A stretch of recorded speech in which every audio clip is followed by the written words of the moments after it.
আমি নিয়ম বলে দেই, আমার ভাইকে আমি প্রশ্ন করব, 3 বার আটকে গেলে বলে দিব, 3 বারে না পারলে তারপরে আমি তাকে আরেকজন সুযোগ দেওয়া হবে। আর সে যখন উত্তর দিয়ে দিবে আপনারা সকলেই এক বাক্যে বলবেন মারহাবা। বলেন সবাই মারহাবা।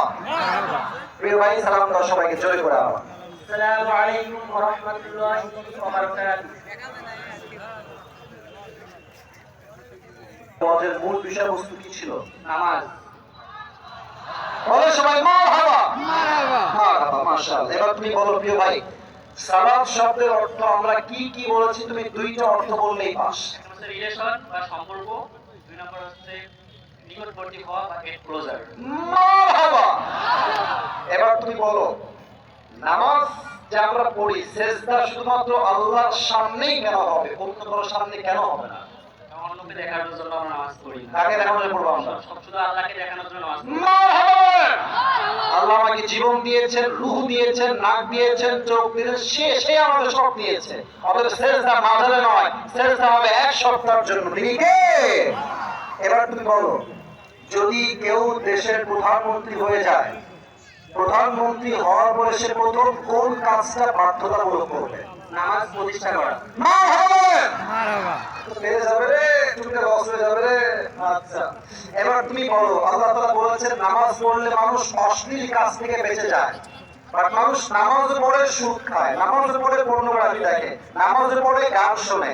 তো আল্লাহর কথার ব্যাখ্যা 3টা বলেছিলাম, কি ব্যাখ্যা বলো দেখি? নামাজ তাড়াহুড়া করা বা সময় না দেওয়া। হ্যাঁ, দুই নম্বর হচ্ছে নামাজের অমনোযোগিতা। হ্যাঁ, আরেকটা হচ্ছে অর্থ না বোঝা। এরকম ক্রিটিক্যাল ছিল, তো ভালো করে বলে ফেলেছে। বলো সবাই মারহাবা। আচ্ছা, শেষ কথা, নামাজের গুরুত্ব বোঝাবার সাথে অময় ভাবের কথা উল্লেখ করেছিলাম। যখন হত্যা করার ছুরি আঘাত করা হলো, তিনি জ্ঞানে ফিরে আসলে তিনি শেষ কথা কি জিজ্ঞেস করেছেন তাকে? আমি অজ্ঞান থাকা অবস্থায় সালাত কায়েম হয়েছে কিনা। আরেকবার বলে সবাই মারহাবা। ভেবেছিলাম হয়তো বা 2-1টা আটকায় যাবে, তো বোঝা গেল রংপুরের ছেলে পেলে ব্রিলিয়ান্ট ছেলে পেলেরা, ঠিক কিনা বলেন? তোমার নাম কি ভাই? আমার মোহাম্মদ গোলাম রব্বানী। গোলাম রব্বানী। আমাদের তো আগের দিন ভাই আমার সাথে গোলাম রব্বানী হুজুর, মাশাআল্লাহ। আল্লাহ গোলাম রব্বানীকে কবুল করুন, সকলে পড়ুন আমিন। কিসে পড়ো তুমি?